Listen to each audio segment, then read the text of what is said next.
Salut, je m'appelle Kate et j'ai 21 ans. Il y a 6 mois, mes parents ont commencé à m'aider financièrement. Moi, mon petit ami et aussi notre petite amie. Mais ce n'est qu'une petite partie d'une longue histoire qui a commencé bien plus tôt. Quand j'avais environ 19 ans, il y avait un gars qui me plaisait, qui s'appelait Simon. Il avait 1 an de plus, mais on était dans la même université. Pour être honnête, ce n'est pas le genre d'histoire où les protagonistes ont peur de faire le premier pas pendant longtemps, puis un miracle les réunit, etc. Non, c'était beaucoup plus simple. Il me plaisait, j'ai découvert qu'il n'avait pas de petit ami, alors je suis allée le voir à la cafétéria de la fac. On a commencé à parler un peu, et après quelques semaines, on est officiellement devenu un couple. Ne t'imagine pas que ça se soit passé comme ça sans émotion. C'est devenu très romantique dès qu'on a commencé à sortir ensemble. Simon s'est avéré être la meilleure version du meilleur personnage du meilleur film d'amour. Il m'offrait des fleurs tous les jours, simplement pour me faire plaisir. Ou alors, il s'arrêtait soudainement pour me lire des poèmes romantiques pendant qu'on se baladait. On est au 21e siècle, je ne m'attendais pas à ce que Simon me chérisse autant. C'est juste qu'au début, je ne pensais pas que ça allait être très sérieux. Je voulais une relation, tu vois, une relation simple. Mais finalement, c'était l'amour avec un grand A. Après une année passée ensemble, j'ai littéralement oublié comment vivre sans lui. Chaque fois qu'on n'était pas ensemble, j'avais une sensation de vide à l'intérieur de moi.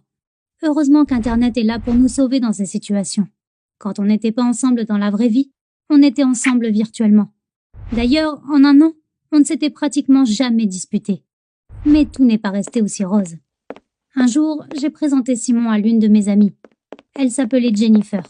Elle était sympa et Simon s'est tout de suite bien entendu avec elle. Alors on a commencé à se fréquenter de temps en temps. Avec elle, nos sorties étaient comme d'habitude, en plus amusant. Mais avec le temps, Simon a commencé à inviter Jenny à venir nous voir plus souvent.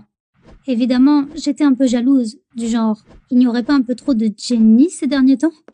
Un jour, en rentrant chez moi après les cours, je suis allée chez Jennifer pour récupérer le maquillage qu'elle m'avait emprunté. Mais au lieu de mon maquillage, j'ai aperçu Jennifer embrasser Simon par la fenêtre du rez-de-chaussée. C'était comme si j'avais été poignardée en plein cœur. Je suis restée là, à les regarder s'embrasser, et je ne savais pas quoi faire. C'était horrible. Au bout d'un moment, j'ai frappé à la porte, je suis entrée, et j'ai commencé à écouter ces hypocrites se justifier. Au début, ils ont juste dit quelque chose de pathétique du genre « Ce n'est pas ce que tu crois ». Mais quand ils se sont rendus compte que ça ne servait à rien de nier, pour faire court, Simon a choqué tout le monde. En fait, il était amoureux de nous deux depuis longtemps. Et attention, il a même suggéré que l'on ait une relation tous les 3. Mais quel crétin! Cette idée m'a fait fuir en larmes. Pendant 1 semaine, il essayait de me parler tout le temps, mais je l'ignorais. J'aurais voulu aller de l'avant, mais malheureusement, il y avait un autre détail important. Malgré tout, mon imbécile de cœur ne voulait pas quitter Simon. J'ai presque perdu le goût de la vie sans lui. 1 semaine sans contact et tout est devenu insipide. Alors voilà, j'ai capitulé au bout d'1 semaine et demie. Oui, je sais, je suis une fille faible. Jennifer ne voulait pas vraiment partager Simon avec moi, mais c'était plutôt à lui de décider. Et il était ravi de ne pas avoir à choisir entre nous. Pour résumer, j'ai accepté le polyamour uniquement parce que je me disais que, au bout d'un certain temps, Simon comprendrait que Jennifer n'était qu'une phase passagère et que c'était moi son grand amour.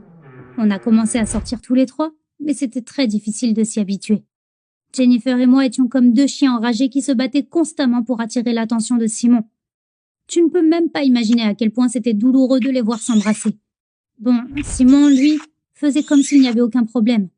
Ça faisait environ 3 mois qu'on sortait ensemble, quand mes parents sont intervenus.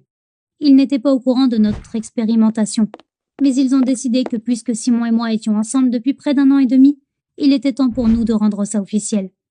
En bref, ils avaient les moyens et ils ont promis que si Simon m'épousait, ils nous achèteraient un appartement avec une chambre et qu'ils nous aideraient financièrement tant qu'on serait encore à l'université. J'adore mes parents. C'était l'occasion idéale de se débarrasser de la 3e roue du carrosse de notre couple.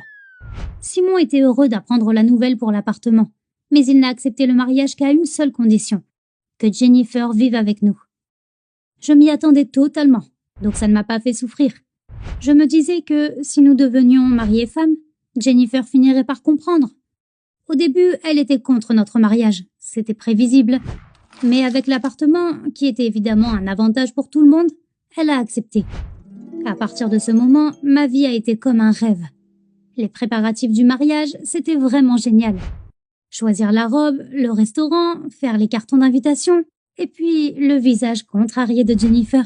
C'était vraiment une satisfaction pour moi.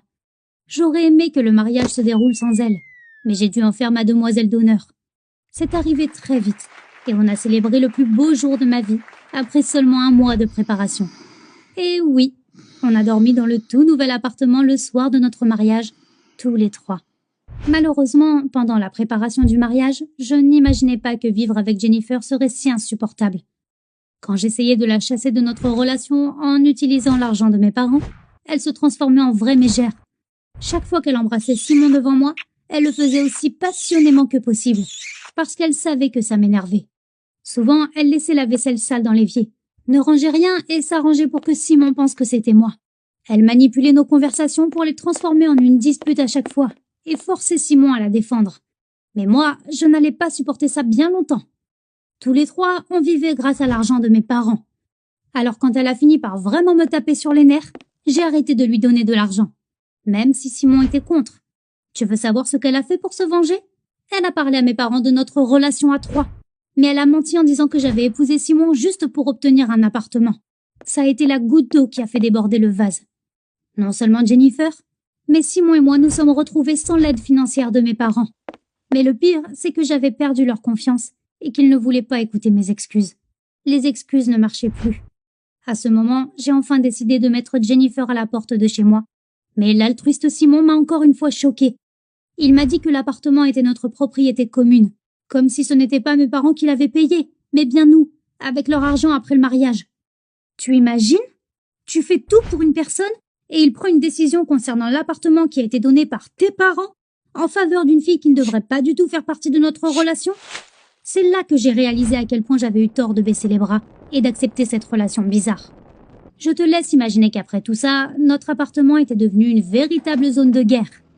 Mon bien-aimé Simon était maintenant un ennemi encore plus grand pour moi que Jennifer. Il y avait des batailles tous les jours, pour n'importe quelle raison. Et malheureusement, j'étais la minorité. Bien sûr, j'aurais pu essayer de me réconcilier avec mes parents et aller vivre avec eux, mais ça aurait voulu dire que je cédais mon appartement à 2 monstres. Au début, j'ai essayé de me protéger contre leurs attaques, mais c'était compliqué. J'ai donc commencé à les éviter peu à peu. Bon sang, dans mon propre appartement. Comme mes parents me bloquaient tout accès à l'argent, j'ai dû allier travail et études. C'était terriblement rageant de voir que je travaillais toute la journée, que j'achetais tout et que mes partenaires étaient assis à la maison et qu'ils dépensaient tout. Dieu merci, Simon n'était pas totalement fou et il a fini par trouver un emploi lui aussi. La guerre s'était un peu calmée et on a adopté quelques règles de base pour vivre ensemble. Par exemple, payer les factures à tour de rôle, acheter la nourriture séparément, etc. Au bout d'1 mois, j'ai trouvé une bonne raison d'être satisfaite. Jennifer n'avait toujours pas trouvé de travail. Elle ne voulait sans doute pas. Le seul endroit où elle allait, c'était en cours. Et puis, elle vivait au crochet de Simon dans notre appartement. Alors, qu'est-ce que tu dis de ce passage d'une bonne amie à une femme entretenue? Heureusement, à ce moment-là, je n'étais pas la seule à réaliser que Jennifer était une profiteuse. Elle et Simon ont commencé à se disputer très souvent. Moi, je jubilais. Et c'était le moment idéal pour rompre leur alliance stupide. J'ai pensé que s'ils se séparaient, Jennifer quitterait mon appartement pour de bon. Je ne ressentais plus rien pour Simon à ce moment-là. C'était étrange de penser à quel point je l'avais aimé et combien mon estime pour lui avait baissé. Mais il ne le savait pas encore.